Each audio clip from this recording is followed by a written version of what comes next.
फैसला ले रहा है सिकम के लिए, ये खुदा की मर्जी के अंदर रहकर फैसला ले रहा है या खुदा की मर्जी से बाहर? खुदा की मर्जी से, सब बोले खुदा की मर्जी से बाहर। अब प्रॉब्लम क्या हुई? आगे इसने और काम कर दिया, लिखा है एक किताब इसने खरीद लिया और वहां पर इसने एक मजहबा भी बना दिया, इबादत गाह भी बना दी। क्या ये मजहबा जो इबादत गाह बनाई है खुदा की मर्जी से बनाई है अपनी मर्जी से? बोले मट साहब बोलेंगे तो फिर मुझे अच्छा लग रहा है जैसे आप सुन रहे हैं, अपनी मर्जी से। हमें अब क्या हुआ?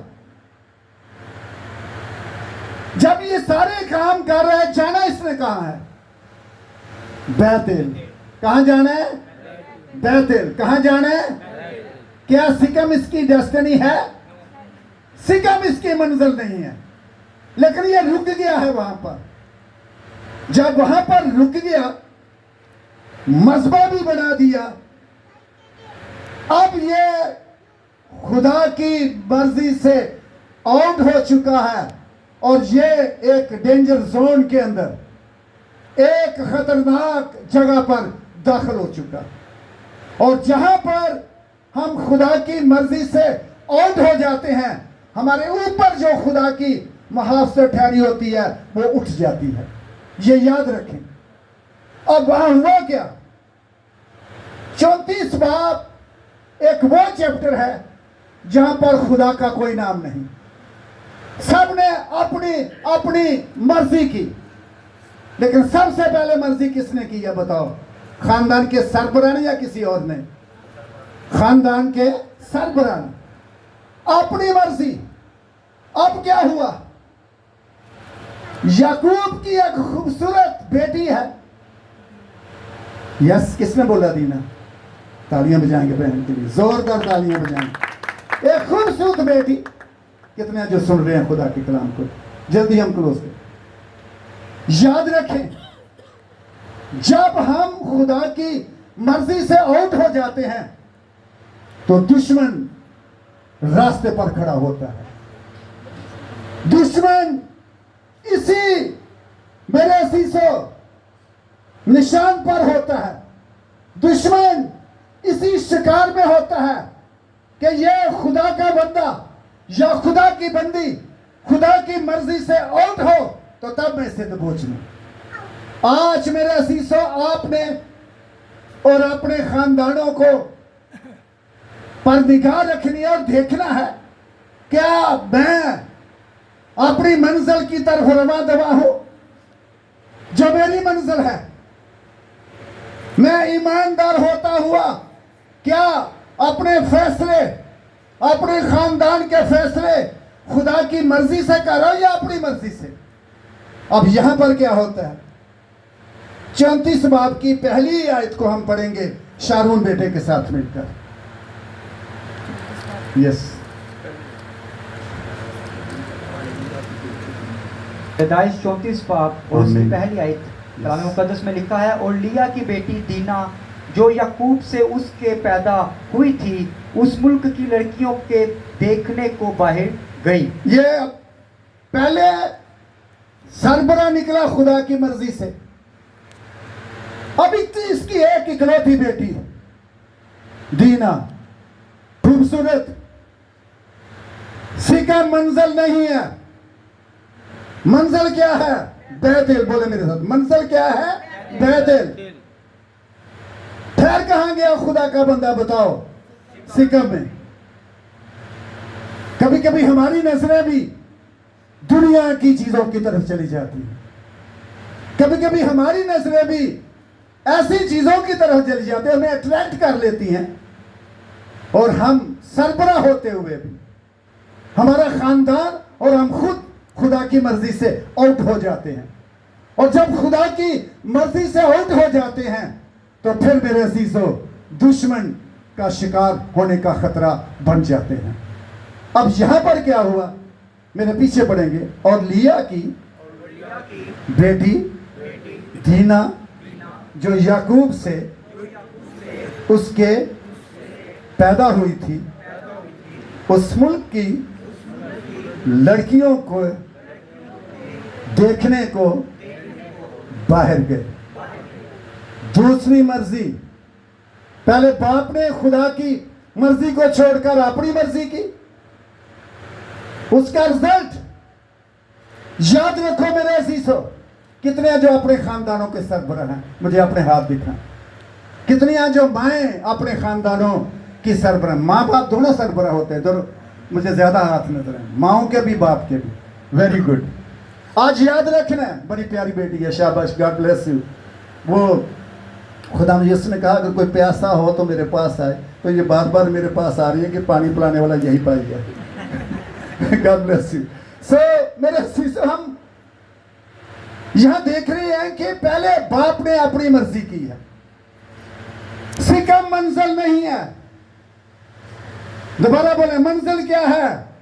बैतल, खुदा का घर। अपने आप को तसल्ली देने के लिए इसने मजबा भी कहां बना लिया? सिकम के अंदर, और उसका नाम भी रख लिया खुदा इस्राएल का खुदा है। यहां यह खुदा की मर्जी नहीं है। अगर बाप या मां अपने खानदान के फैसले खुदा की मर्जी के अंदर रहकर करते हैं तो बच्चे ऑटोमेटिकली खुदा की मर्जी के अंदर रहेंगे। आमीन। बहुत फैसले हमने खुदा की मर्जी के मुताबिक करने हैं। अब क्या हुआ? दूसरी मर्जी, अपनी मर्जी दीना ने कर दी। दीना अपनी मर्जी से बाप को पूछे बगैर, मां को पूछे बगैर अपने खेमे से बाहर निकली। और आगे क्या हुआ? ये मैंने पहले कहा कि जब हम खुदा की मर्जी के अंदर नहीं रहते तो हम किस जोन में दाखिल हो जाते हैं? Danger zone. बोले, आसान लफ्ज है। किस जोन में? डेंजर जोन, खतरनाक इलाके में। अब क्या हुआ? दूसरी आयत भी पढ़िएगा प्लीज शारू। तब उस मुल्क के अमीर हवी हमूर के बेटे सिकम ने उसे देखा और उसे ले जाकर उसके साथ मुबाशरत की और उसे जलील किया। हाँ, रिजल्ट आ गया खुदा की मर्जी के बगैर वाला। मेरे पीछे दौर से पढ़ेंगे। तब उस मुल्क के, आवाज आए मुझे, खुदा का कलाम है। तब उस मुल्क के अमीर हवी हमूर के बेटे सिकम ने उसे देखा और उसे ले जाकर उसके साथ मुबाशरत की और उससे जलील किया। याद रखें, दुनिया में यह है, जब हम खुदा की ईमानदार की यह मंजिल ही नहीं है, लेकिन इतना बड़ा ईमानदार शख्स दुनिया की अट्रैक्शन देकर उसने कहा यह तो तजारती लिहाज से बड़ा अच्छा मुल्क है, खेती बाड़ी के लिए भी बहुत अच्छा है, सियासी लिहाज से भी बहुत अच्छा है, मेरा बहुत नाम यहां हो जाएगा। लेकिन पहला ही अपनी मर्जी, दूसरी मर्जी दीना ने की और दीना लुट गए। इसके बाद एक और मर्जी, उस सिकम के बादशाह ने अपनी मर्जी से याकूब से रिश्ता मान लिया। बाइबल में लिखा है, आप सबको मालूम है, क्या गैर अक़वाम के साथ रिश्तेदारी करना जायज है या नाजायज है? नाजायज है। खुदा ने सख्ती से मना किया। एक और, इसके बाद क्या हुआ? जब याकूब के बेटे बाहर गए थे भेड़ बकरियों को चराने के लिए, वापस आए, जब उनको पता चला कि एक गैर कौम के शख्स ने हमारी बहन की इज्जत के साथ खेला, इन्होंने भी अपनी मर्जी की। इन्होंने क्या किया? मुख्तसर बातें कर रहा हूं। उस मुल्क के बादशाह और वो उसका जो बेटा जिसने दीना को जलील किया और तमाम जो मर्द से, जब उनके खतने किए गए और उसके बाद क्या कर दिया, उनको कत्ल कर दिया, मार दिया गया। कौन से जोन में दाखिल हो चुके हैं? कौन से जोन में? डेंजर जोन में। याद रखो, कभी ईमानदार होते हुए अपनी मंजिल से नहीं हटना। और ईमानदार की मंजिल कौन सी है? वहां खुदा का कलाम। तेरा कलाम मेरे कदमों के लिए चिराग और मेरी राह के लिए रोशनी है। तेरे कलाम को मैंने अपने दिल में रख लिया ताकि मैं तेरे खिलाफ गुनाह ना करूं। तेरा कलाम सोने चांदी के सिक्कों से ज्यादा कीमती है।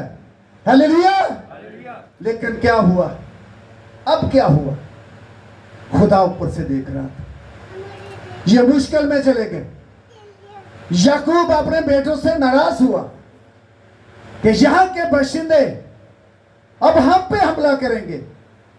लेकिन मेरे अजीजों, 35 बाब में पढ़ेंगे नहीं, बाद में पढ़ना, खुदा ने मुदाखलत की। आमीन। क्योंकि खुदा ने कहा था, मैं इब्राहिम का खुदा, इसहाक का खुदा और याकूब का खुदा हूं। हालेलुया। खुदा की मोहब्बत फिर भी जारी रही। फिर खुदा ने याद कराया और क्या कहा? और खुदा ने 35 बाब की, फिर हम दुआ करेंगे। और खुदा ने याकूब से कहा, उठ बैतेल को जा। हालेलुया। खुदा ने याद कराया, तू अपनी मंजिल से हट गया। याकूब ने अपनी मर्जी की, दीना ने अपनी मर्जी की, और शहर के बादशाह के बेटे ने अपनी मर्जी की, और शहर के बादशाह ने अपनी मर्जी की। इसके बाद याकूब के बेटों ने अपनी मर्जी की। याद रखो मेरे ईमानदार बहन भाइयों, जब हम खुदा के कलाम में रहकर या कलाम के बगैर कोई फैसला करते हैं तो वो फैसला ठीक फैसला नहीं होता। आमीन। हमेशा अपने घर के अंदर दुआ के साथ फैसले बहुत इंपॉर्टेंट होते हैं। डिसीजन लेने बहुत इंपॉर्टेंट होते हैं। जब भी कोई डिसीजन ले, जब भी कोई काम करने लगे, तो खूब दुआ करे और फिर खुदा की पाक मर्जी को अपनी जिंदगी के अंदर ले। हालेलुया। और अगर आप दुआ नहीं करेंगे, अगर आप अपनी मंजिल से हट जाएंगे, तो फिर कोई किस जोन में दाखिल हो जाएंगे? डेंजर जोन में। डेंजर जोन में क्या क्या बताओ? शैतान और उसके तमाम कारिंदे जो हमेशा इस शिकार में होते हैं कि ईमानदार खुदा की मर्जी से हटे और फिर हम क्या कर ले, उसको तरन वाला बना ले। याकूब के बेटी तरन वाला बन गई। किसका बन गई बताओ? इब्लीस का। किसका बन गई? इब्लीस का। लेकिन जब अब खुदावन की मर्जी के अंदर रहते हैं तो लिखा उसके मुहाफ़िज़ फरिश्ते क्या करते रहते हैं? हमारी हिफाजत करते रहते। आमीन। आए मेरे अज़ीज़ों, याद रखें हमारी मंजिल क्या है? कौन सी मंजिल? बैतेल या सिकम? जोर से बोलें, बैतेल या सिकम? बैतेल। हमेशा खुदा उनकी पाक हज़ूरी में रहें। खुदा इस कलाम के वसीला से आपको बहुत ज़्यादा बरकत दे। आमीन। आमीन। आए हम दुआ करें, हम दुआ करें। मैं खुदा के